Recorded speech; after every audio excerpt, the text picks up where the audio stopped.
Friendo, Steve here.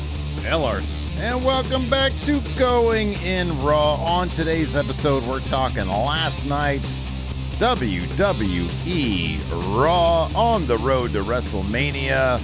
Some confirmation about CM Punk being out. Who's going to replace him? That's what we're going to talk about today.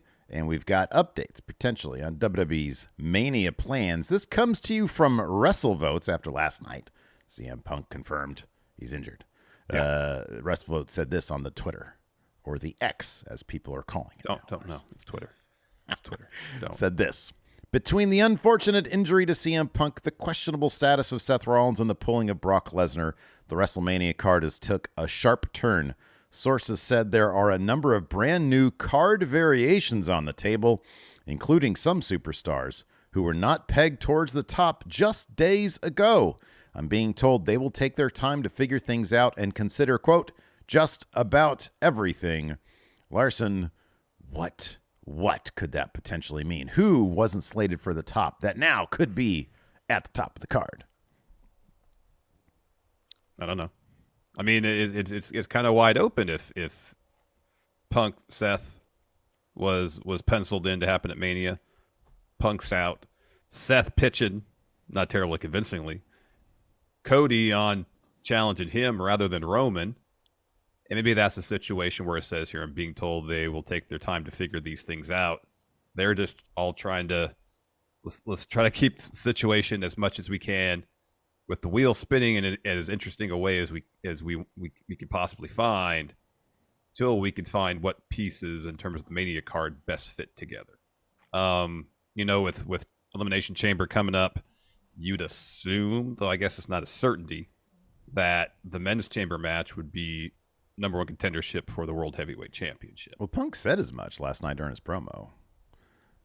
Well, yeah, he said I can't make limit. He was hoping Elimination Chamber would be his way to get there. Yeah. Well, he said I was hoping to go to Elimination Chamber, win that, and that's the number, and yeah. face Seth in the main event. I believe Gunther is trying to establish residency here in the United States and therefore won't be able to travel. I could be wrong. Please, I'm wrong about that. Mention that in the comments.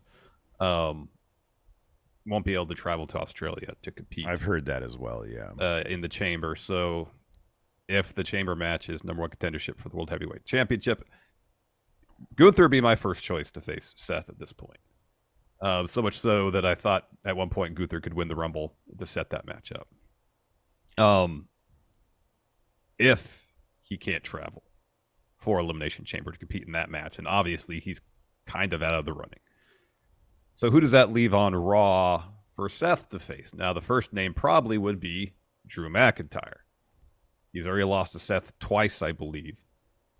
It would be interesting if they kind of brought his story to a degree full circle. He's not going to win the Rumble, obviously, but he finally gets the moment where he wins the top title at WrestleMania, but this time as a heel. I just think it'd be interesting for him to hold that title up, this huge moment for him where it's every sacrifice he's made in his life is now validated because he's won this championship in front of a crowd. And then that moment leaving him a bit empty because fans are booing him. They're probably throwing batteries, tomatoes, beers at him, garbage, whatever. Batteries, yeah. Tomatoes, I guess that's kind of you still shouldn't be throwing anything, but like batteries, that's a bit much. Well, remember they did that in Boston in front of before Mania 14, before in 98. They were throwing batteries at DX and Shawn Michaels. It was like during a press event or something. Yeah. Yeah. Well, I think Philadelphia has their own battery story at a sporting event as well. So that's why I bring it up. And I think that would be an interesting story beat. I think it would be an interesting moment, and it would motivate several different paths for Drew's character because what he's doing the most interesting character work of his career by far, and you can make the case he's the most interesting character in main roster WWE. Currently, we don't know his contract status, though, and I don't know if WWE be willing to put the World Heavyweight Championship on him if he hasn't signed some sort of extension to take him, obviously, well past April or something like that. Mm-hmm.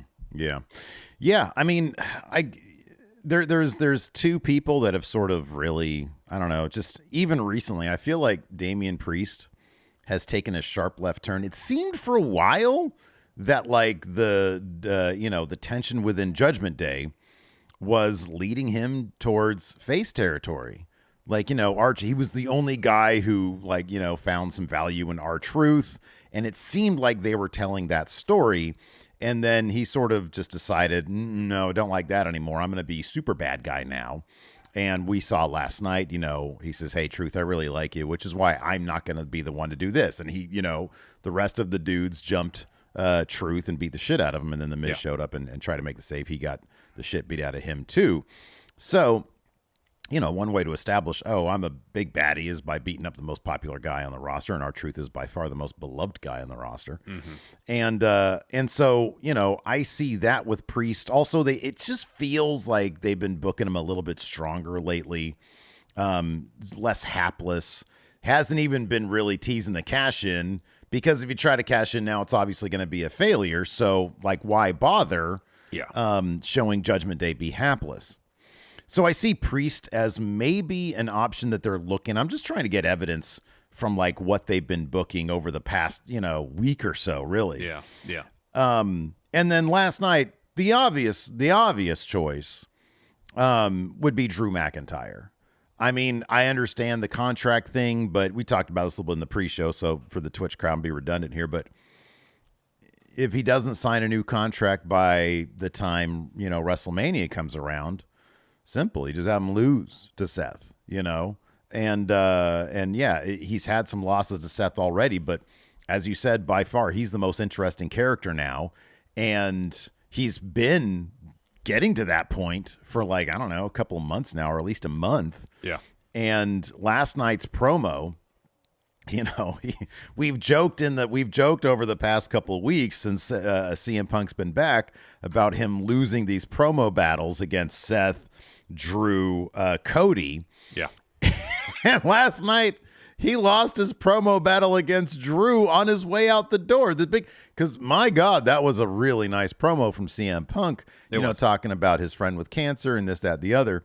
And that was really, really well done. And then Drew comes out and says, I'm not spiritual, man, but I prayed for this to happen and it came true. I gasped there on my couch. I gasped. And that was awesome. And then this morning we post that dated meme with him in the CM Punk WrestleMania main event in the ground being buried. I think that, if you establish him as a renewed threat against Seth Rollins, then I think you could get there. If that's him winning Elimination Chamber, he needs to take it directly to Seth if that's going to be the thing. Mm-hmm. Let me ask you this, because I proffered this on my Wrestle Juice video that I did, just talking about different replacements for CM Punk. Seth comes out and he says, Cody, I want you to choose me, right? Which is hilarious, by the way. We're going to talk about that. He says, choose me. This is the Dusty title. This is the workhorse. He actually made some pretty decent points, even if it didn't look like he was even convinced. Well, yeah, he made some decent points, but they're all pretty easy to rebut, I felt like. But yeah, absolutely. Absolutely. He says, this is the workhorse title. I've made this title. It's the FUBU title, right? Let's do this, man. And Cody's sitting there, and he looks like a guy who, he's at a bar and somebody's pitching him on some, I don't know, swampland. A timeshare. Timeshare, yeah, like exactly. that. Yeah, he's like trying to act interested, but he can't wait for this conversation to be over. Somebody shows up at your door. They're like, "Hey, you might need a new roof. Do you want some solar?" Like, yeah, but who's got the money for that? Or they're trying to sell you something else, and you're waiting for a break in the pit, so you can say, "Appreciate it, not interested." I'm in the middle of something right now, buddy. Yeah. I gotta work meeting. This is always a work meeting, by the way. What we do here, whenever somebody comes to the door. So anyways. So Cody's hearing him out, quote unquote. And, but Cody's got respect for Seth, right? He's like, oh yeah, okay. All right. I do appreciate this is the workhorse title and I want to be the end all be all for WWE. So it's a multiple of 10 pay-per-view, Larson, or WrestleMania. What if another title unification? What if night 2 is Cody, Roman, and Seth? You have not quite the Shield and Cody Rhodes in a triple threat night 2 to unify the titles. Cody, we know he's a fighting champion. He's a fighting champion. So unify the titles again. I'm not proffering this seriously, but what if they're thinking about that? What if that's an option on the table? Unify the titles again. I have a hard time believing that, but you never know. You never know. If they can't come up with a contender for the World Heavyweight Championship they're satisfied with, that they think is WrestleMania worthy, then maybe they'd consider it, but I have a hard time believing that would happen. I love this. Perry Blossom at Twitch says, unify the belts history of one whole title. One whole reign. No, it's an asinine idea, of course. But given that these are, situations that are a little bit off, like Seth pitching Cody, that was out of left field. Seth really coming out and saying, hey, choose that. me. And you get it from Seth's point of view. He sees an opportunity to get a win back after losing to Cody 3 times. Mm-hmm. And like the win here would be a little more powered up because it's for a championship as opposed to 3 non-title matches. Mm-hmm. But yeah, I mean, I appreciate Seth made an effort to make the case. Again, it's a pretty easy case to rebut. Yeah. I mean, if part of Seth's pitch is Roman's not a god, you shouldn't hold him at some sort of pedestal. All right, you're making it sound like Roman's easily beatable. Mm-hmm. First of all. Second, if the idea is that Roman is kind of holding that title, not defending it, well, guess what Cody will do? He'd beat Roman and defend the title. You'd have 2 workhorse champions as opposed to 1 at that point, and isn't that better for everybody? Yeah. And on top of that, there is the challenge aspect of it, as you already brought up. He beat Seth 3 times. And I know Seth is itching to get back up on that, try to climb that mountain again. But from Cody's point of view, he's like, I was humiliated last year. I sat there looking like an asshole with a rubber chicken next to me, and I need to make that up. I need to get that back. And by the way, I want night 2, not night 1. I know. I know. Like we gotta get rid of this Roman guy because he's never around. He's kind of a dick. He does nothing but cheat. Solo Sikoa is just unbearable these days. Yeah, man. Nothing you're saying right now. There's nothing Seth Rollins can bring to the table that can convince Cody that Roman's not the guy. And going back to my triple threat idea, I don't like it because you want that. I want to beat Roman. I don't want to beat Roman after he's just been stomped and I had to crossroads Seth Rollins out of the ring and now I get to pin this guy. I don't want that. I want to beat the guy one-on-one. I want to have to factor in Solo and Jimmy and whatever other tricks they have up their sleeves. I want to figure this puzzle out. Mm-hmm. And yeah, Cody's face was hilarious. Both of them looked like Seth didn't want to be there, pitching himself. That was so out of left field. Who goes up to it's always the winner of the Rumble goes from place to place and susses out which title. Here's everybody's case why they should be chosen. But very rarely is a situation where the Rumble winner just happens to be there, someone else unsolicited makes the pitch. Yeah, that doesn't happen very often, to my recollection. And yeah, not a terribly convincing case from Seth here.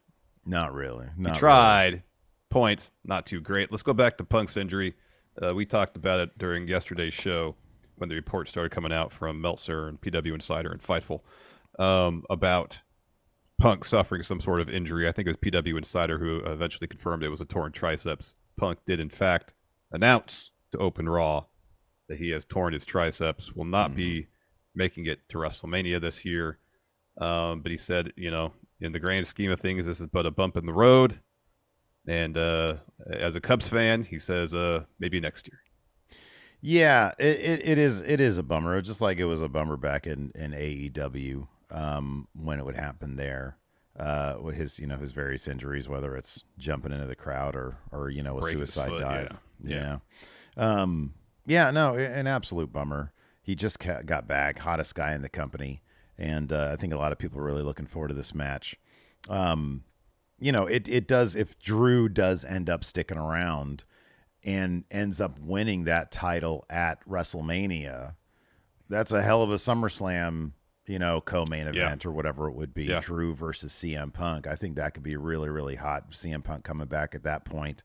I don't know. It's just the unfortunate thing is it is a race against time, seemingly, with Punk. Yes.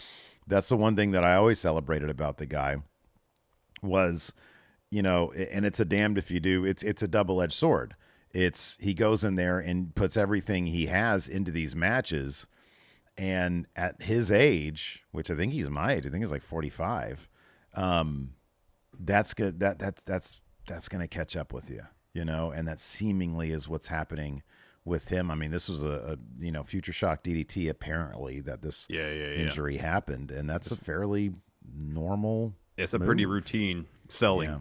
The sell of that move, because you look at what happened at that elbow when he landed the DDT just landed on his forearm.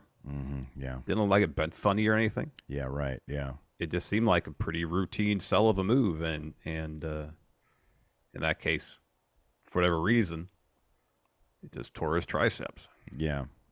It's a shame because he had like his first run in AEW before the Brawl Out stuff. He had like 22 matches under his belt, and they were all really good. Like that dude he'd always put on really good matches. So yeah, that's an absolute shame. What number did he come in at the Rumble? Was it 27? 20? Yeah, it was 27. Gee whiz.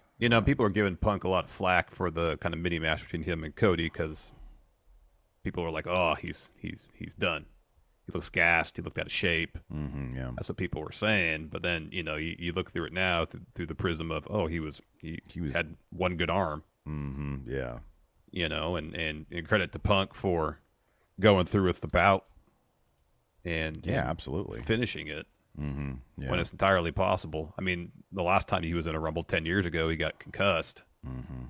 He got hurt this time, finished it when it's entirely possible. He could have told the ref, like, my arm's done. I don't know if I can get through the whole mini match at the end. Yeah. So credit to him for gutting it out. Yeah, absolutely. We're going to continue on with our Raw recap. Larson, you want to pay some bills real quick?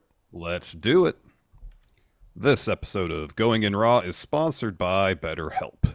Steve, a lot of people might think that a relationship needs to be easy to be right. But some of the best relationships are those where both parties put in the work to make them great. I know that some of my most important relationships were strained back in my mid-20s when I was dealing with severe anxiety. But therapy allowed me to learn the skills I needed to better cope with that anxiety, help me face the challenge of mending those relationships. And if you're thinking of starting therapy, give BetterHelp a try. BetterHelp is completely online and designed to be convenient, flexible, and suited for your schedule. All you got to do to get started is fill out a brief questionnaire to get matched with a licensed therapist. Then you can switch therapists at any time for no additional charge. So become your own soulmate, whether you're looking for one or not. Visit BetterHelp.com/raw today to get 10% off your first month. That's BetterHelp, HELP.com/raw.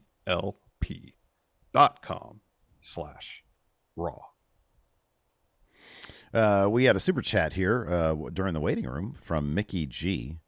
Says, in kayfabe, why did the Judgment Day go from wanting to recruit people to being an exclusive group to join?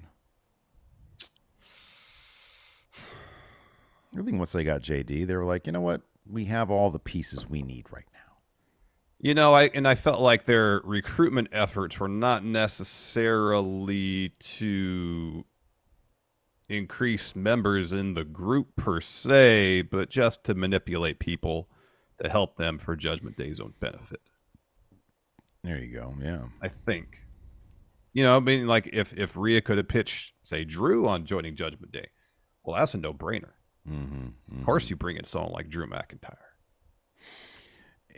Yeah, right, yeah. But, at a certain point, they're like, oh, wow, we have these merch shirts. When they started getting their royalty checks in, they're like, we got to split this now how many ways? The more people we bring in, and then a big name like Drew McIntyre, yeah, you might sell more shirts, but he's going to want a bigger cut than maybe anybody. He might need a larger cut, yeah. So it's all financial, in my opinion. It could be. It could be, a lot of decisions, but it comes down to it. It's all based on money. It's all based on the wallet. Jolton Zoe here also with a super chat. Thank you very much for that. We appreciate it. While we're taking this break here also, quick heads up, we're on the road to 199,991 subscribers on YouTube. So if you're watching this, be sure to hit that subscribe button and a little notify bell right next to it. We're under 250 subs away from hitting that 199.91 goal. Woo! Oh, man, we're so close. Hope to get there by WrestleMania. If we get to 200,002 by WrestleMania, we're going to make a short film. Feature film, yeah, that's what you said. Short film. There's a difference, man. There's so much more that goes into a feature-length film. It's like a minimum of, like, what, 66 minutes, something like that? What's that? I said not when we make one. One take. One shot, one take. Got that right. These new cameras. Oh, yeah. Yeah, ours both burns out by the time it hits like 20 minutes. Anyways. No, I got it set so I can go 12 hours. No problem. No problem. Oh, man. Anyways, also hit that like button. We have currently got, 500 and some odd people watching right now. 531 people watching right now. Be sure to hit that like button. But we only have 105 likes. What's the deal with that? Too tired. I'm too tired to yell at people, man. Life's too short to yell at people. Maybe tomorrow I'll yell at people. I don't know. Hey. What? Hey, what? hit that like button. Come on. Oh, are you going to do the Steve roll? Okay. I get to be good cop today. Woo. Sure, come on. Larson, maybe they only have one like today. Well, what better channel to give that like to than Steven Larson's Going in Raw W and AEW podcast? Tons. Specifically this video. Oh, right. If you're here watching, it doesn't take much effort. You just get your mouse. If you're watching on your desktop, you go woo, or that thumbs up button, you hit it. If you're on your phone, it's even easier. You just need one finger. One single finger. What about those friendos who are fingerless, Larson? Do you have a little like little? Hey, did you hear that somebody got that Neuralink chip in their head? Oh, wow. What a big dummy. About to have a scanner situation here, aren't we? Yeah, man. Wow. That's scary business. You could not pay me enough money to get a microchip put in my brain. Nah, bro. No, not a chance. Also, we've got the Friendo Club setup over at patreon.com/Steven Larson, or by clicking join here on the YouTube. You get access to bonus episodes, get access to question threads, and of course, the big blue predictions champion challenge thing that we do for every pay-per-view. We got the upcoming week of champions, and that is, of course, including AEW Revolution and WWE Elimination Chamber before that. So if you want to participate and become the new Big Blue Predictions Champion like Cameron Shank, the current Big Blue Predictions Champion. Woo! Woo! Cameron Shank, good job. Good job, Cameron Shank. I'm looking to see if Cameron has actually reached out to us. Got you. We got another membership here. Wrestling Wriggle, member for 13 months, says thanks for the awesome content. Thank you very much. Appreciate that. Anyways, much appreciated. What else happened on Raw that was of substance, Larson? Pat McAfee is part of the Raw commentary team, I'd assume, at least until college football season. Mm-hmm. Yeah, but given that he's on Monday nights now on Raw rather than Friday, that might free him up, depending on his schedule. He's got college football game day, probably Friday and Saturday he's got to do. He's got his own show, I think, is on or is it every day? It used to be just on Tuesdays, but maybe it's daily now. I don't know. Yeah, I have no idea. I'm so bad at following what's going on in pop culture. I think it's daily. On ESPN. So who knows? Come college football season, he might be kind of replaced for a spell. Okay, people confirming it's daily. All right, thank you. But then back after bowl season, I don't know. We got Cole and McAfee on Raw. Reports are we're going to get Wade Barrett and Corey Graves over on SmackDown, which will be interesting. You have two guys who have historically been analysts, so you got to assume Corey's going to do play-by-play. Yeah. That should be a fun dynamic. I get the feeling they're going to call up Vic Joseph to do play-by-play. Otherwise, that's going to be a wild commentary team. It really is. Corey and Wade. That could be hilarious. It really could be hilarious. It could be. I know. I mean, I'm fairly surprised that Vic Joseph hasn't gotten brought up to Raw or SmackDown yet, because he is really good. He's really good. Really good. He is. He is really good, yeah. I guess the other major development here on Raw last night was Bayley seemingly about to make her Mania opponent official, only to get interrupted by Rhea Ripley, who then was attacked by Nia Jax. And Nia said to Bayley, "Don't pick Rhea, because she's not going to be champion going into WrestleMania. And so Bayley just says to Nia, all right, well, I'll make my decision Friday night. She got bullied into, and so Friday night, oh man, it's just, I love this shit. It was sort of the same with Sami Zayn when you're on pins and needles, like, oh, Bayley, it's just, and like, I love that she was still like healing it up last night. The crowd was chanting Bayley, and she was like, oh, you idiots, you know. And so, yeah, it makes me so anxious to think about it. Last night, she was getting backed down by Nia Jax. She was like, oh yeah, no, that's why I'm make my decision on Friday. And you look at EO, and he was like, the fuck is she talking about? Because Nia mentions EO by name. Choose anybody. Choose EO Sky. Yeah. Don't choose Rhea Ripley, because the idea is Nia will beat Rhea for the title, and then Bayley will have to face Nia, and Bayley's like, no. Mm-hmm. Don't want to face Nia. I'm really looking forward to seeing how this plays out on Friday, man. I think it's going to be really good. I said this in the pre-show also, man. Damage Control. There is no faction that looks nearly as fucking well designed and cool as them, man. Oh my god, they all standing next to each other. Oh my god, they look like $1 million. They really do. They really do. Yeah. I'm trying to see what else happened here on Raw. Main event: Jey Uso got a win over Bronson Reed.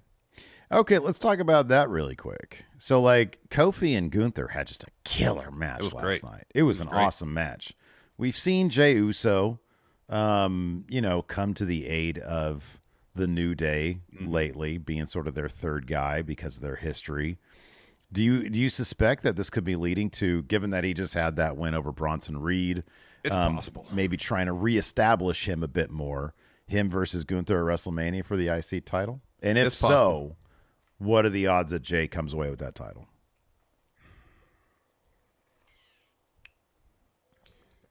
You got to think at some point, there's a couple things. You got to think at some point Jey gets a huge win, whether it be for a singles championship or against some legit main eventer to justify the name Main Event Jey Uso. Yeah, right, yeah.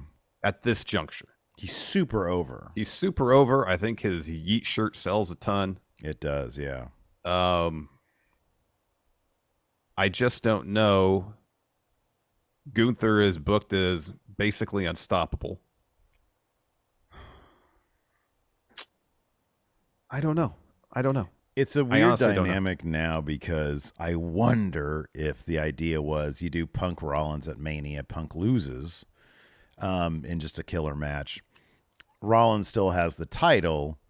Gunther loses at WrestleMania to Jey, but it brings up Gunther to the main event scene, and he's the guy to take it off of Seth. Maybe in Berlin. Maybe they were going to do that. But with now that being sort of cocked up, I mean, maybe, I don't know, maybe they'll do Rollins versus Drew at Mania, and Rollins will win that, and they'll still do the Gunther thing. It's entirely possible. But another thing to consider is whether Jey is going to do something opposite Gunther. Sorry, Jey is going to do something opposite Jimmy at WrestleMania. That's a match that Jey has talked about.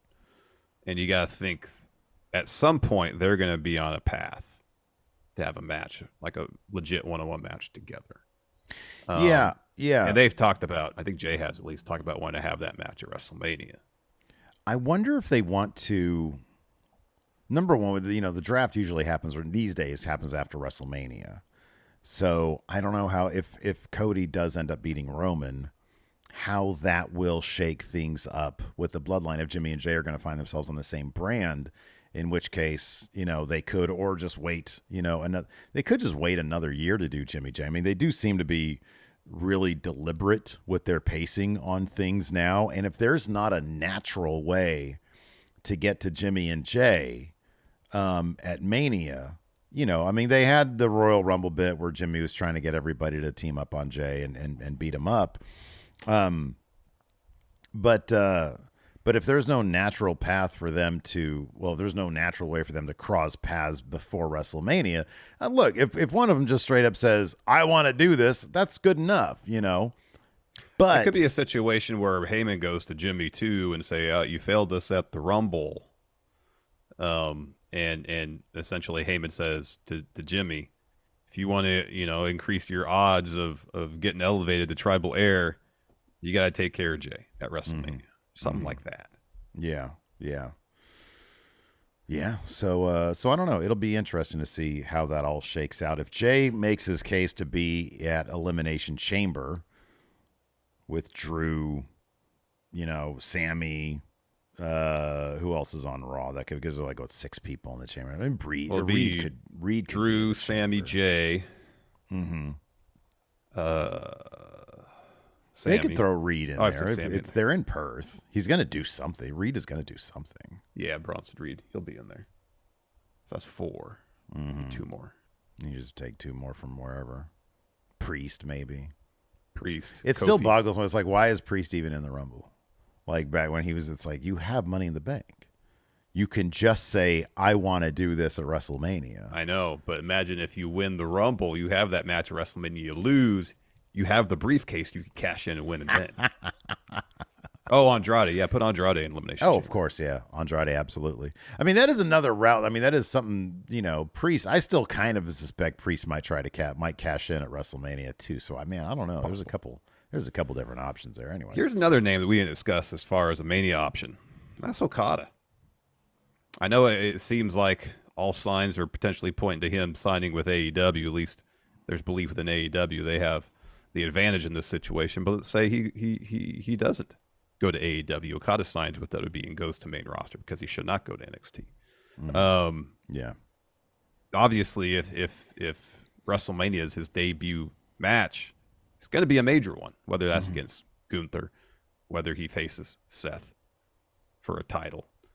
And it could be a situation where they want to take time with Okada and have him face Nakamura, for example, at WrestleMania. But to a degree, I think you got to keep his name in the conversation as far as a high-profile bout at Mania. And same with Andrade. They might want to do Andrade Gunther at some point. Yeah. That match would be great. He officially signed the Raw contract last night. Andrade did. And yeah, it'll be interesting to see what they do with Andrade. I'm glad they're sort of keeping him away from all the, LWO, Santos Escobar, all that stuff. And I'm interested to see what he's going to do on Raw and how they're going to present him as like a good guy or bad guy. Because right now they're kind of stacked with bad guys.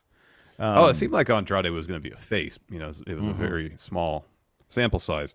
Royal Rumble, his little face. Also, oh yeah. Oh shit, I missed that. He had a video package. It was a video package, and they actually officially signed his contract with that. I saw the signing of the contract. There. That was it. Oh, I just said based on that, it just seemed like he was probably going to be a baby face. He's like, hey, say hi to Zelina for me. Yeah, I remember that. Yeah, that was cool. I like that. Anyways, let's go ahead and dive into it. We'll just sort of get the beats when we get them. Sure. It kicked off with Pat McAfee. CM Punk. Oh, Pat McAfee. Actually kicked out with Pat McAfee. Yeah. So he comes out. Did you notice? This was a really, really small thing. And they cut away right when Cole made a face. But Pat was like, man, I'm so happy to be here. I'm especially happy to be here with this new regime.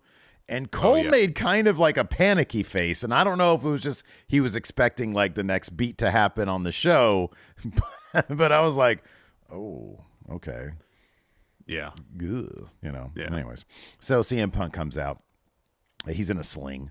He says, I came real close Saturday night, and I felt like I had it in the palm of my hand. I'm not mad at anybody, really. Not mad at Cody. Congratulations to him. A lot of the times it's not about what you deserve. It's what you earned, and he's earned it.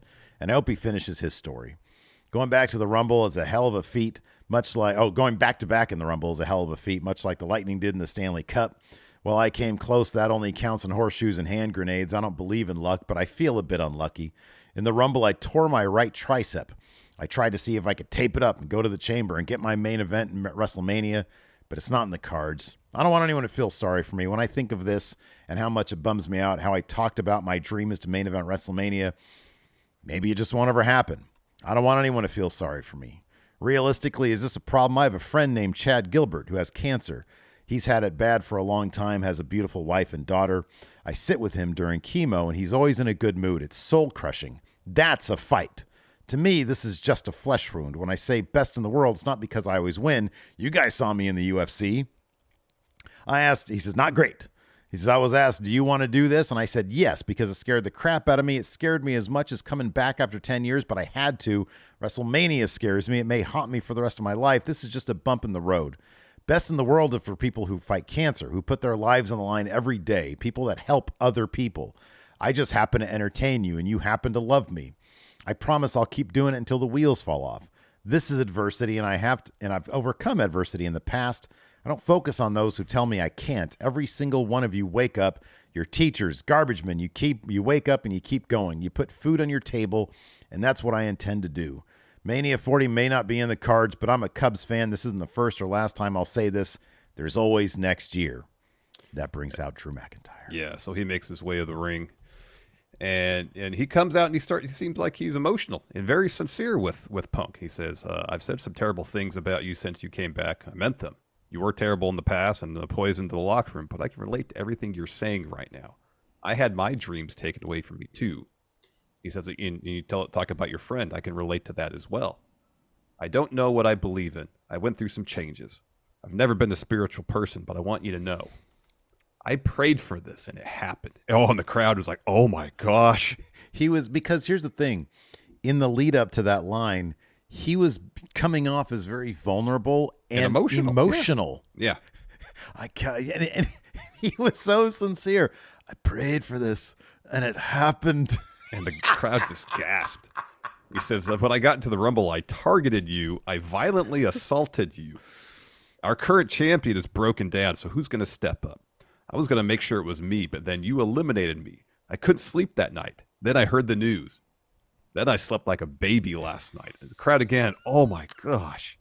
Oh, it's so good. You won the battle, but you didn't win the war. Mission accomplished. I exercised the demon CM Punk. I'm going to find a way into the world title match at WrestleMania, go to the main event, and live CM Punk's dream again. Punk is he's upset. He's got his head down. And Drew says, don't lower those eyes.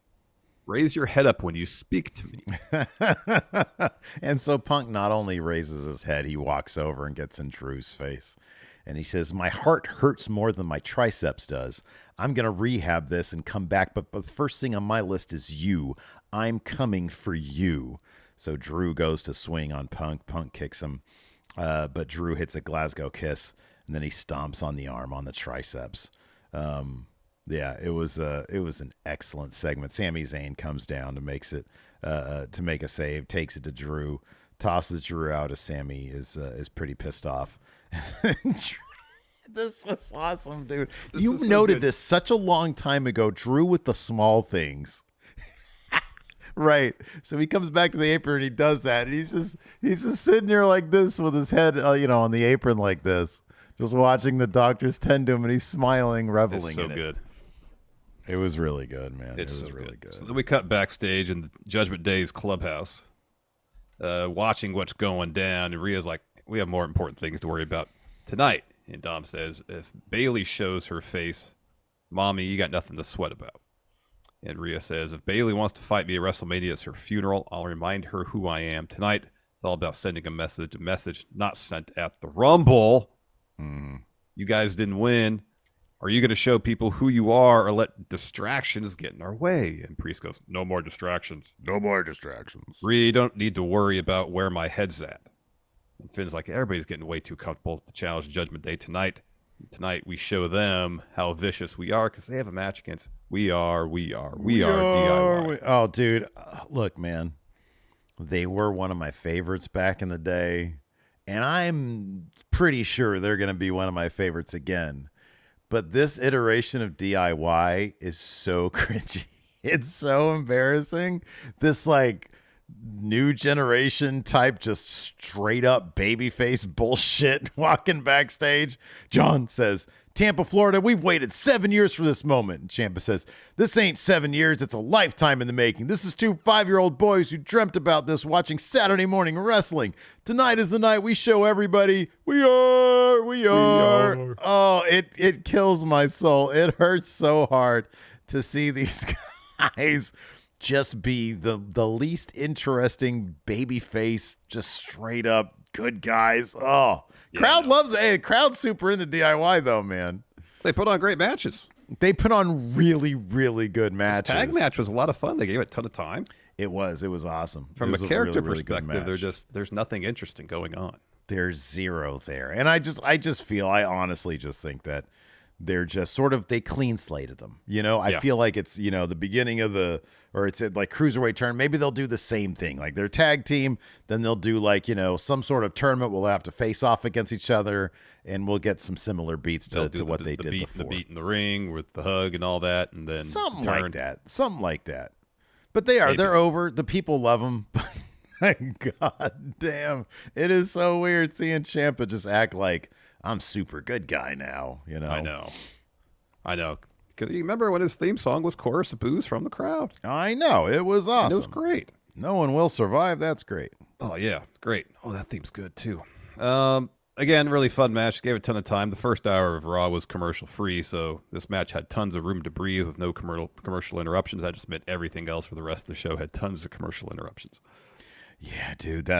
Dude, honestly, like, no, just keep the commercials in the first hour. It's not special when you do it. It's insufferable the rest of the show. You got that right. So, finish off, Finn missed a coup de grace on Gargano. Gargano then locks in a Gargano escape. Ciampa locks on the Sicilian stretch on Priest. Priest powers up Ciampa, throws Ciampa onto Finn to onto Gargano to break up the Gargano escape. Priest is looking for a razor's edge. Excuse me. Ciampa escapes. Gargano escapes that. Ciampa tags in. Eventually, Finn hits a Pele kick. Ciampa responds with a knee. Priest hits a super kick. Priest is looking for a razor's edge through the table, but Ciampa escapes that. Gargano looks for a dive. Instead, he gets caught with a flatliner on the table. Ciampa then with a small package on Priest for a 2. Priest punches him, razor's edge. Finn follows with a coup de grace to get the win. Yeah, it was good stuff. It's nice to see Judgment Day not be booked like hapless fools. Yeah. So Dom and JD come down to celebrate. Finn says, "Who's the tag champs? Judgment Day." Priest says, "For weeks you've seen a different side of Judgment Day, and we know who the reason is for that, and someone I feel everyone in this ring should apologize to. I got to apologize for Sunday too. Truth, I know you're listening. Come out to the ring." So Truth comes out. And Priest says, "You have my word, I won't attack you." So Finn hands him a mic, and Truth has a mic, and he says, "You're too mean when you say it." Because Priest is like, "I'll let you do the thing if you come in here." And he says, "Everyone, please, all rise for the Judgment Day." So Priest says, "I'm thinking about the Rumble and what happened." And Truth cuts him off, and he keeps on cutting him off. He says, "We could talk about that later." He says, "I can't sleep since Saturday. I was worried about you, so I took your money and I turned it into crypto. I filed your taxes and liquidated all your assets. You're good to go." And Priest sort of laughs, and he says, "There's no way you know what any of that means, Truth." He says, "Look, Judgment Day is family." And Truth cuts him off again. He says, "That's what I was trying to tell you. You're like my older brother, DP." And Priest takes away he says away from the mic. He's like, "You're older than me, dude." And Truth says, "Finn is like that weird uncle we got. Unpredictable, but we still love him." He says, "What's more to say about Tom and Nick? And JD, he's like the stepbrother we don't want to admit is in the family." Priest says, "Okay, look, stop interrupting." He says, "Judgment Day is a family, but you're not a part of the Judgment Day. It's not a surprise you never were. I like you. I always thought you were funny, which is why I'm not going to be the one to do this." So then the rest of Judgment Day jump Truth. Miz comes down to make the save. He gets beat up as well. And Judgment Day all raise their arms in celebration. Yep. Looks like we're getting Truth and Miz getting a tag title shot sometime soon. Mm-hmm. Seems like it, yeah. We get a quick shot of CM Punk being tended to backstage by medical after that beatdown from Drew McIntyre. Then we get Zoe Stark and Shayna Baszler taking on Piper and Chelsea. This match was a bit short, but what was with that? This was really short, and they were starting to tell a story with Chelsea. All the stuff she went through in the Rumble has informed her on how to escape that similar situation in this match, because she kept on like evading effectively their offense. But then before they could really do much with it, they just sort of ended it with a Z360 on Chelsea Green. Yeah, because she's looking for a tag to Piper. Shayna runs over and yanks Piper off the apron. And then Chelsea turns around, eats the Z360, so Zoe and Shayna win. I know. It was really short. Chelsea is going to, it was bizarrely short. Chelsea is going to be super over by like Money in the Bank. I think she's got a good chance of winning that Money in the Bank, dude. It would make a lot of sense. It would. It would. It would make a lot of sense. After that, we've got Cody and Seth. Who do you want to be? You want to be Cody? You want to be your dude? Of course, I want to be Cody. I'd love to be Cody. He's rich Cody, and is a Star Trek fan, of course. Anyway, so he comes out, asks people what they want to talk about. He says, I had something in mind to say first to answer my own question, but as I walked out here, I heard something that was music to my ears. And then he gets Samantha to repeat that he's the Royal Rumble winner. He revels in that. Big old smile, cheesy grin. So he really does a victory lap. He says, we have a lot of folks here. You guys come here live. The expectation is on us to give you the best action of your life, to escape from any worry that you may have. But often people don't realize we need to escape too. He says, the last 48 hours of my life outside of here have been rather challenging. On Saturday, you'll never know how much I needed you. I am endlessly grateful. He gets really emotional because, my goodness. He says, I'm endlessly grateful for that, but let's get to it. Let's make WrestleMania 40 official. That brings out Seth freaking Rollins. Yeah, he comes out. He's got this great blue suit on. Gets in the ring and says, Cody, Tampa Bay is right. You do deserve it. I say it because you and I haven't seen eye to eye, but I think we have developed a mutual respect for each other over the last year. Man-to-man, back-to-back Rumbles. Congratulations. That's special. I'm going to be real with you, though. If you choose to fight Roman at WrestleMania, you're making a mistake. I think you should fight me instead. And the crowd's like, no. So Seth's like, Tampa, I understand your concern. I get it. I understand your concern. All I'm asking is for you to hear me out. I watched you at the press conference. You said unequivocally that you were the guy. I'm not trying to be a jerk, but you're not the guy. Roman Reigns is not even the guy anymore. I'm the guy. I'm the guy, and this World Heavyweight Championship is the title in WWE. Now, last year you win the Rumble, and it makes perfect sense to go after him, but that was because there's only one champion. Landscape has changed, and I get it. All you thought about is Roman. I get it, but you've been with me on this ride. Since I've won this, you've been with me on the road. On every show, who was in the main event? What title was I defending in those main events? It wasn't WWE Championship. You know why? Do you remember why this title exists? It was because every single one of these people were sick and tired of Roman Reigns, him showing up every other week and every other month and every 6 months, never defending the belt and cheating every single time he had a chance to be an honorable champion. This title is our title. This title is for us, by us. We have built this title up through broken bones and broken backs that I don't sell very often, and blown out knees. We, you included, have leveled the playing field with the World Heavyweight title. We don't need to pretend Roman is a god anymore. He's not. We don't need to pretend he's on some pedestal. Hell, we don't need him at all. All this is making the case that Cody should go after Roman, not Seth. Yeah. And Cody, it's like Seth's about to say, hey, do you have cable? Yeah. Who do you use for your internet? Exactly. You need some tree service done. This tree in the backyard is looking a little overgrown. Yeah, right. So Seth continues. So I got to ask you, man, what title do you want? Do you want the Hollywood title? The Hulk Hogan title? The one for posers and frauds? The people who politic their way to the top? It's the lineage one. Of course you want that. I mean, Cody, he's like the ultimate politician. He's like, yes, that's my jam, dude. I know.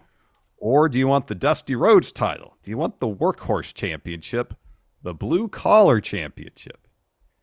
That is what this belt means. Who is the very best in between these ropes? I could ask Dusty, but we both know what the answer would be. It doesn't matter what he says anyways, because this is about you and your decision. I don't need an answer right now. I want you to think about this.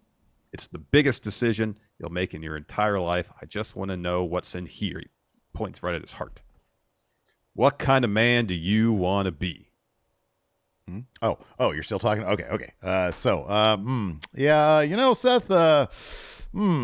I have an insane amount of respect for you. This is the last thing I woke up thinking that I would be thinking or talking about. Let me tell you this. I'll think about it, okay? I'll think about it, okay? I really have a thing right now. Do you have a card? Give me the card. I'll think about it. Do you have any literature? I always say literature. Really? Like I'm in my 60s, yeah. Do you have any literature?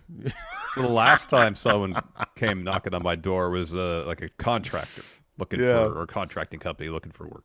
Yeah. And he was like, hey, do you got any stuff you want done around the house? I'm like, honestly, yes, but I can't have a conversation right now about it, much less have the means to do anything about it. So give me a card, and if and when we have an opportunity to do it, I'll give you a call. Yeah. Do you have any literature? Do you have like a thing? I got stuff to go. Yeah. I know. I can't do that. I feel, oh man, one time I got trapped, man. I was coming back from like a bike ride. Oh, you get trapped outside when you can't easily get into the house. That's yeah. It was this girl trying to sell me on like internet, something. I don't know. And she's like, "Who do you have your internet provider?" I'm like, "Look, it's Comcast." And it's like, out of all the shitty options, they're the least shitty one. They're actually pretty reliable. Like, it's not often I have internet issues. Like, it happens like everything else, but you know, they're pretty good. I'm happy paying for like the best thing because it's like my job. I need to do this. Yeah. And I was just like trying to like, and I have on top of that, dude, I have my bike with me. Like the whole, I usually put my bike outside, go around, I open up the garage and I put my bike. It's like a whole process. Yeah. And I'm stuck out there. Yeah. But she understood I had like, you know, fuck off vibes. And so she fucked off.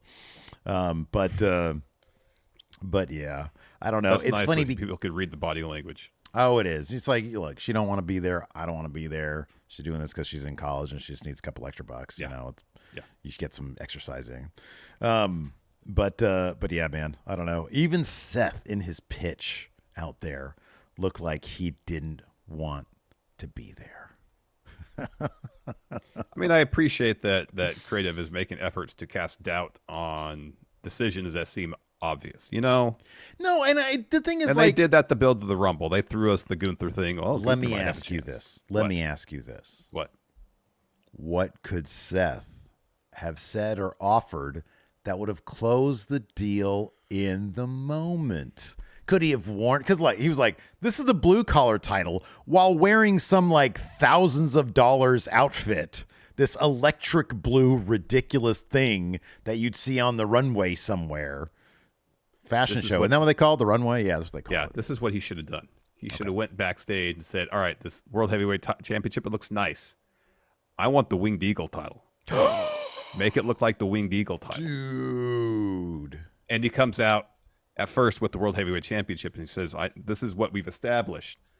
But what it's lacking is the history, is the legacy. And I know that's important to you, Cody. So this is what I offer you. He throws the World Heavyweight Championship aside and unveils the new one. This new World Heavyweight Championship. The one that honors the legacy and history of champions past. It honors the legacy honors the lineage of the WWE title. The belt that your father thought he had won but didn't. No, that's a good idea. Like, this is what he does. He goes to, like, he says, Cody, look up there. And he pitches this little video.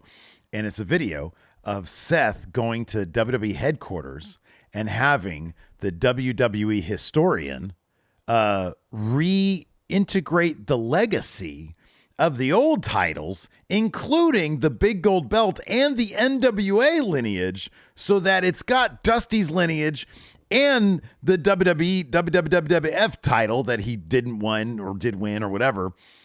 And that's all infused. He's like, look, legally now, the lineage, and you can go to the .com, the lineage is in this title right here.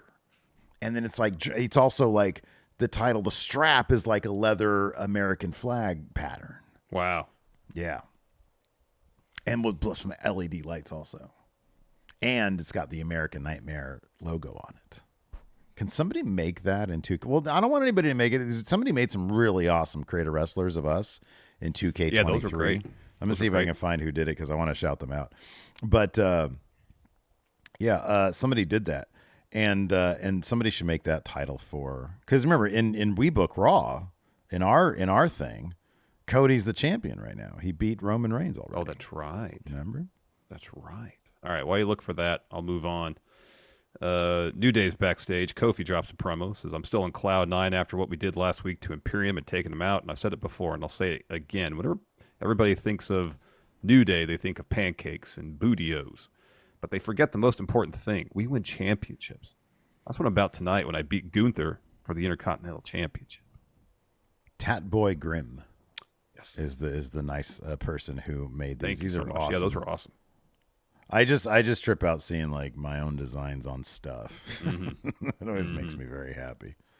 Anyways, after that, Jey Uso makes his way to the ring because he's got a match against Bronson Reed soon. But first, we get a Bron Breakker video package. about his performance in the Rumble. Not the last Bron Breakker reference we're going to get during Raw last night. Yeah, man. And then we got Jey Uso versus Bronson Reed. Yeah, this was good stuff. So Jey was able to evade a tsunami attempt and then hit a super kick and then a big spear, goes up for an Uso splash, gets the win over big Bronson Reed. What do you think of Bronson Reed's awesome Videotron thing? Oh, that was great. Wasn't that awesome? Yeah, that's cool. That was really cool. We see a return video of Andrade, and then backstage, he's finishing up signing a contract with Pierce and officially joins Raw. Pierce is very happy with himself. Nick Aldis walks in all smugly, and Pierce is like, hey, newest member of Raw right here, Nick Aldis. And Aldis is like, congratulations. We had a handsome contract offer, but you didn't take it. And Andrade shakes both their hands, tells Aldis to say hi to Zelina on SmackDown for him. And Pierce is like, yeah, he's great.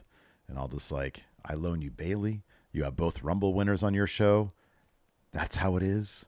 And Pierce is like, just business. And Aldis says, speaking of, we need to talk about the chamber. But then his phone rings. And it's like, hey, it's Bron Breakker. I got your contract, but I can't read. He's like, okay, I gotta figure this out. I gotta take this. It's Bron Breakker. Pierce is like, oh, you son of a bitch. You should take that call. You should take that call. Then we get a Gunther promo, and he says, this is great. You want to do this so you can do your Gunther voice, Steve? Of course. Oh, man, he's got that terrific maroon tracks jacket on. Yeah. Big cheesy grin on his face the entire time. He says, Kofi, I want to speak firm to you. Good luck. Good for you for challenging me. Tonight, you have the biggest fight of your career. Fighting for your name, your legacy, and everything you fought for. It'll be the biggest moment of your career. For me, I forget about you. Leave it all in the ring tonight. When I'm done with you, nobody will speaking about you, and I'll carry on being the greatest Intercontinental Champion of all time. Good luck, Kofi. You suck. Forget you. Their match was awesome. Before we get to that, their match was rad, man. We get a Becky Lynch interview. Jackie asked Becky about a backup plan since she lost the Rumble, and Becky says, I let a lot of people down, including myself, but the only way I stay down is to give up. So plan B is to train harder, think smarter, fight dirtier, but I won't stop until I get back to the top and bring the title back to the main event like it deserves. Mm-hmm. And then we got Gunther defending the Intercontinental Championship against Kofi. What are you doing, dog? I thought she was eating. What's May doing? What's May up to? I thought she was eating my dresser. Oh no, that's your childhood dresser. You need that. Can't let her eat it all. No, I don't think she could eat it all. Anyways, great match. Gunther dominated early. Some really great underdog babyface stuff from Kofi here. Mm-hmm. And once he started making his comeback, man, the crowd really got into this match. Yeah, dude, this was awesome. This was great. Kofi hits a boom drop off the top rope. I've never seen him do that. That was great. Yeah, that was sick. That was really cool. That was super cool. Gunther kicks out of that. Kofi's looking for a second Trouble in Paradise because he hit one earlier, and Gunther ran out of the ring. But Gunther catches it, locks on a Boston Crab. Kofi counters with a small package, gets a 2, but Gunther hits him with a huge lariat. He looks for another. Kofi reverses that to an SOS, gets a 2 count there. Gunther hits a lariat, drop kick, powerbomb, and stacks him to get the pin. Mm-hmm. Tremendous match. Awesome stuff. Tremendous. Really awesome stuff. Yeah. So afterwards, Xavier Woods runs out to check on Kofi, but Imperium runs out and attacks Woods, and Gunther just smiles. They just beat the heck out of the New Day and just leave him laying to close the segment. And I was kind of surprised that Jey didn't come out to try to make the save. You know, it doesn't bother me so much given that he just had a pretty rough match, like just right before that with Bronson Reed. You know, if he's selling that, I can understand sort of the logic in that. Oh, I can too. Just if they really want to accelerate the idea that Jey is going to be taking on Gunther, having him run out there and stand up to him, which I'm sure at some point if that's in the plans, you know. Yeah. Then we got a Sami interview. She asked him about his match against Drew tonight, if he's emotional, and he says it's been emotional. It's hard to sit on the sidelines, especially from a guy who seems to have excuse for everything. I had the chance of a lifetime getting number 30 in the Rumble, but it was taken away from me by Drew. If it was just me he was targeting, that'd be fine, but he's targeted Punk. went after Cody, went after Seth and Jey. He points the finger at everybody else everybody else, and everybody is doing wrong but himself. As far as I'm concerned, Drew needs a reality check. You need a reality check. After that, we had the Kabuki Warriors versus Tegan and Natalya. This was fun. Kairi Sane is just so much fun. She's basically just sort of like a little shit in the ring, hiding behind the ref, playing silly games. She is so much fun. She is so much fun. Yeah, they, of course, end up getting the win here with an assisted insane elbow. It was an interesting spot before the end where Natalya says to Tegan, I think it's Asuka on the floor. Yeah. Where Natalya is like, tag in. Instead, Tegan looks to kick.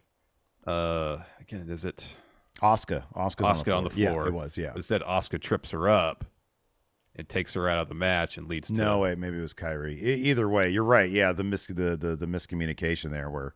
Tegan it wasn't a miscommunication. Tegan's like, no, she went into business for herself. Yeah. that's what she did. Because Natalya says, tag me in. Tegan looked at her, thought about it, and then did her own thing. Yeah.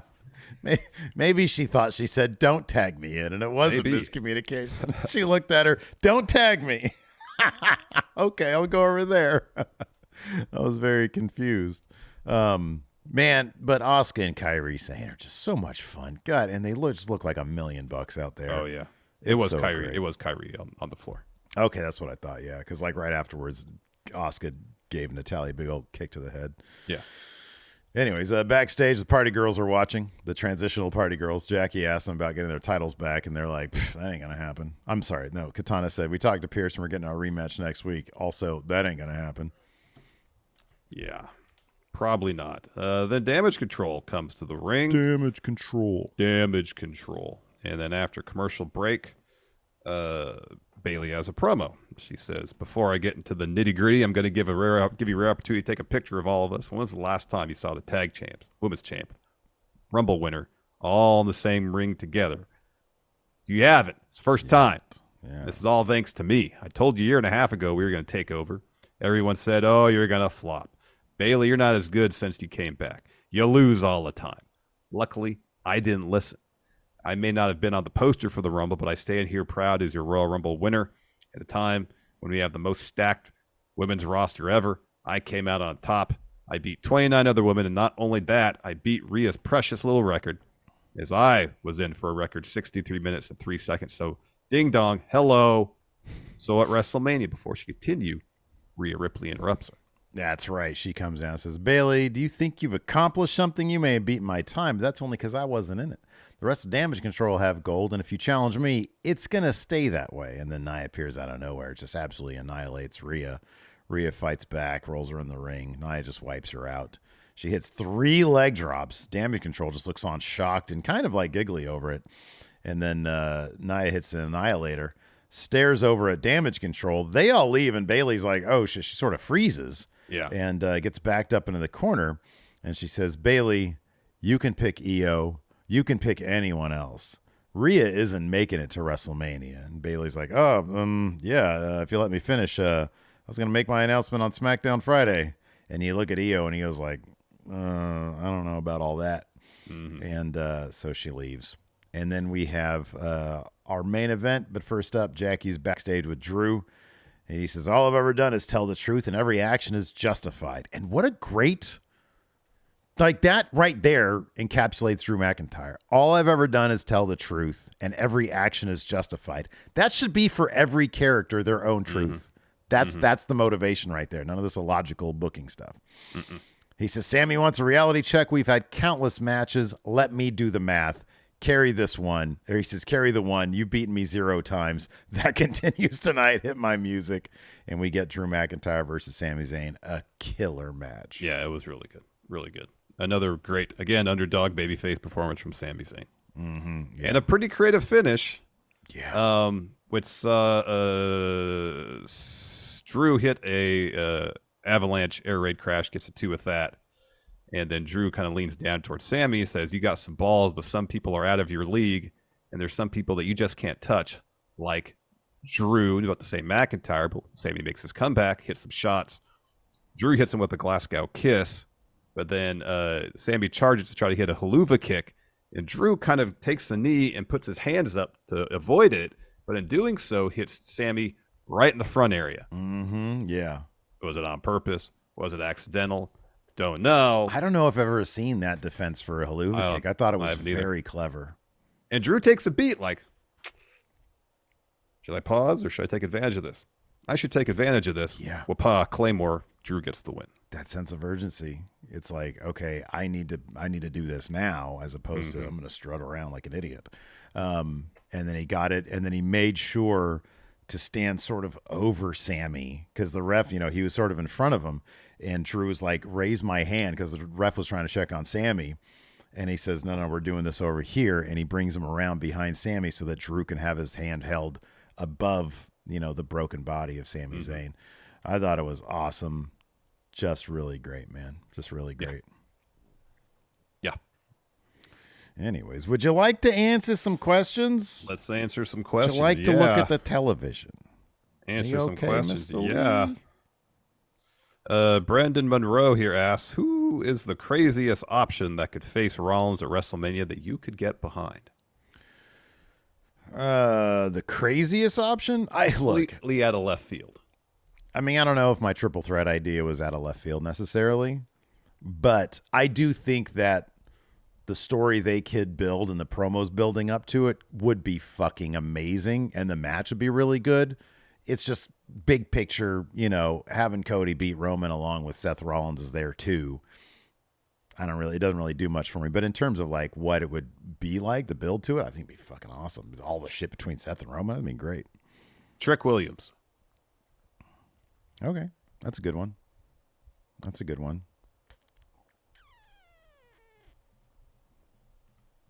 I mean, Ilya would be a great match. Yeah. Ilya would be a really terrific match. I could totally get behind that.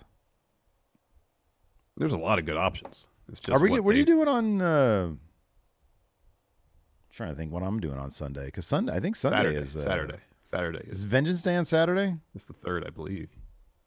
Damn, I can't do that one. We double check. Is it, or is it? I don't think I could do Sunday anyway. So. Oh, okay. All right. Oh, it is on the 4th. It's on Sunday. Sunday. Well, if my plans fall through, I'll let you know.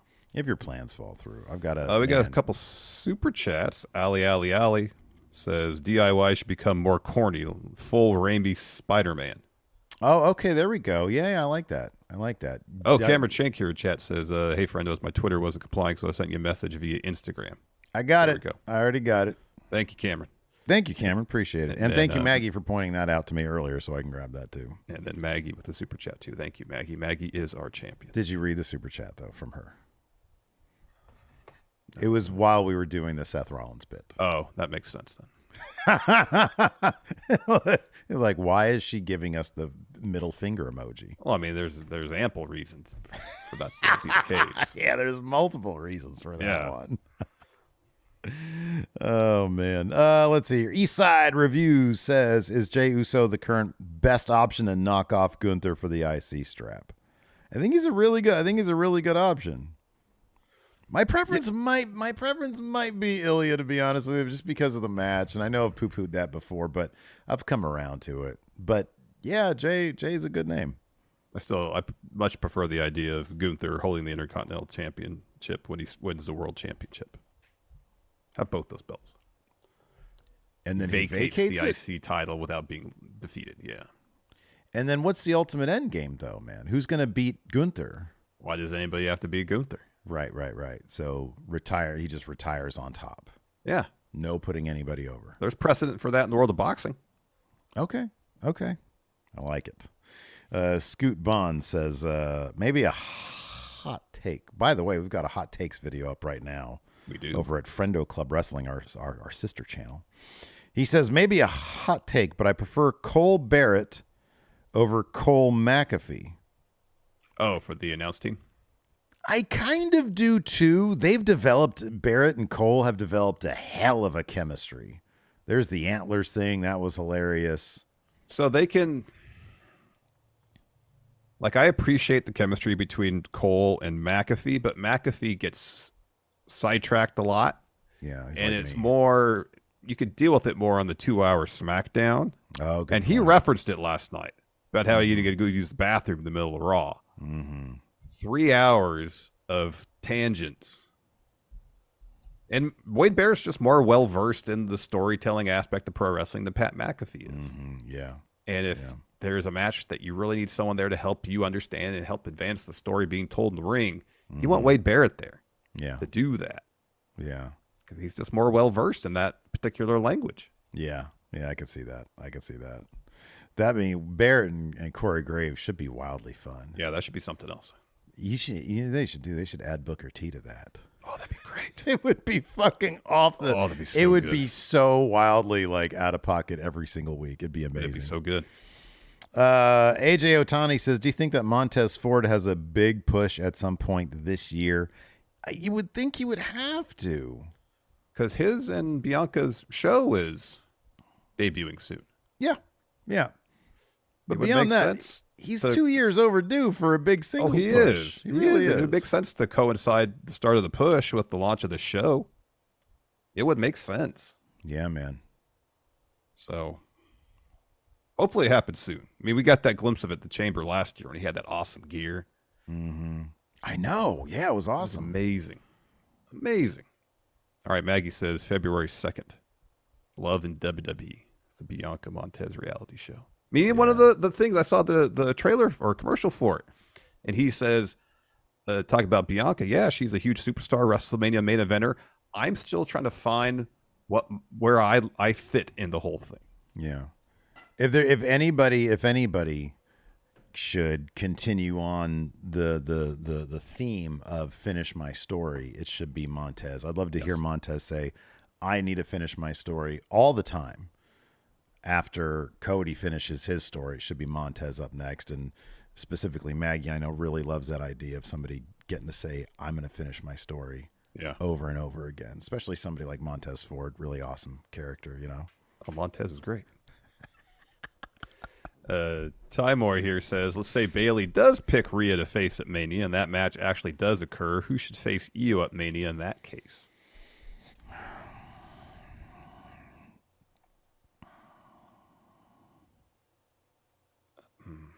It'd probably be Bianca. Yeah, I was trying to think of somebody who isn't Bianca, because Bianca feels like she's sort of been there, done that so much. God, the This women's is a good division question. Jordan Grace, that's who it should be. That'd be cool. Sebastian Garcia says Michael Cole's commentary immediately after Roman loses will likely be in video packages for decades to come. What should be the commentary call after Roman gets pinned? He should reference what he said at the Rumble. Beat him. You don't like it? Beat him. Cody did it. He beat him.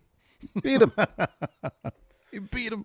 No more. We have a champion that shows up every 6 months. Yeah. Oh, Naomi for Io. That's good, too. Oh, yeah. That'd be a good match. Yeah, that'd be good. awesome. What was Naomi before she left? She had what was her big story? It wasn't like Sonya Deville. Yeah, Sonya Deville was like making her life like a nightmare. Miserable. Yeah. They should pick that. I always loved. They had such good chemistry, and Vince never did anything with that story. So many drop balls for that guy. Let's see here. George Satiro, sorry, golly, this is so small. Says, could this be a chance for WWE to use Punk's injury the same way they did with Cody and really strap that rocket to Punk to main event WrestleMania 41? Absolutely. Yeah, but man, He just can't be wrestling every week or every other week or every month. Unless it's in tag matches. That's what they got right. Or every month. That's what they got right when he came back from injury was, hey, you're going to be wrestling a lot of tag matches. Yeah. But it wasn't like a huge every thing. week or every month. Like the last two injuries he had, they've occurred on fairly routine things. Taking a DDT and hitting a suicide dive. I know, man. I know. So you could put him in a tag match doing headlocks the whole time, and who knows if something could happen. Yeah, dude, I know. Headlock. Oh, my trap. Oh, yeah, I know. Irish whip. Ah, my shoulder again. Aussie Dragoon here asked, first feud for Andrade. I don't know. He's on Raw. He's a good guy. He's a Technico on Raw. I want to see him wrestle Gunther because I think that'd be great. Yeah, you got to get to that, though. But, yeah, he needs to have a couple feuds that he wins first. Got to get some dubs first. Dom. That's not bad. Priest. Yeah, Judgment Day. Finn. Judgment Day is the welcoming committee. Yeah. Finn, yeah, that's good stuff. Let's see here. Oh, wow. Jake says, do you reckon it's over for Punk as far as main eventing Mania goes? No, just he can't wrestle every month. DJ E says, what are the chances they run the draft again in late 2024 in order to move Roman to Raw to align with the Netflix deal? I think they're probably going to do it after Mania again. Yeah, I think so. They can always work out some sort of trade if they want to move some roster members around after draft. Mm-hmm. Tony Mercer says, assuming Cody sticks with Roman, what if we get a fatal four-way at Mania for the World Heavyweight title between Seth, Gunther, Drew, and Sami? I don't like it. Sammy's lost. He loses too much. No, they should do it Mania for the title as a gauntlet match. Oh, I like that idea. That's out of left field. And Seth says, I want to go in number 1, prove my workhorse status. Oh my gosh. I like it. He'd really be finishing his story. And then here's what you could do with Seth. He loses that gauntlet match and it's like, I'm going to spend the next year finishing my story as true workhorse of all-time history WWE. So he's going to be the guy. And he has like so many shirts that say, finish the story. Yeah. I'm going to finish the story. Seth needs to finish his story. Seth Rollins, finish the story. Finish the story. Finish the story, Seth Rollins. Instead of burn it down his theme, someone goes, finish the story! Finish the story! Finish the story. There we go. We did it. Anyways, that's going to do it for now. Thanks, everybody, before Maggie quits. That's going to do it for the show today. Thanks, everybody, for tuning in. We appreciate it. Till next time, whoa, finish the story. Goodbye. Bye, everybody. Oh, Maggie has last-minute super chat. When I send you all that pic of Drew from last night, just know what I'm praying for. I prayed for it, and it happened.